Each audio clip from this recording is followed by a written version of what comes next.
গভীর শ্রদ্ধাভাবে স্মরণ করতে চাই বিএনপির প্রতিষ্ঠাতা, সফল রাষ্ট্রনায়ক, দেশের প্রেসিডেন্ট শহীদ রাষ্ট্রপতি জিয়াউর রহমানকে আমি আরও গভীর শ্রদ্ধার সাথে স্মরণ করছি।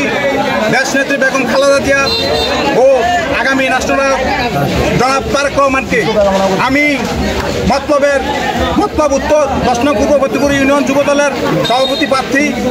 আমি আমার নেতা আলহাজ ডক্টর জালাল সাহেবের হাতকে শক্তিশালী করতে আমি রাজপথে আছি। আমি দুর্দিনে রাজপথে ছিলাম। আমি হামলা খেয়েও রাজপথ ছাড়ি নাই।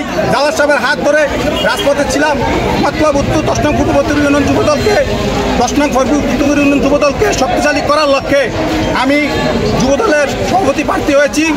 জালাল সাহেব সহ বিএনপির সকল নেতাবৃন্দদের কাছে আমি দোয়া চাই, আমার জন্য দোয়া করবেন।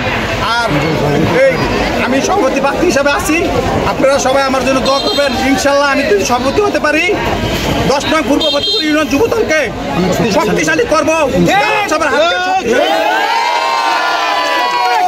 নির্বাচিত করে তার হাতকে শক্তিশালী করে ইনশাল্লাহ বাংলাদেশকে একটি সুন্দর দেশ হিসাবে আমরা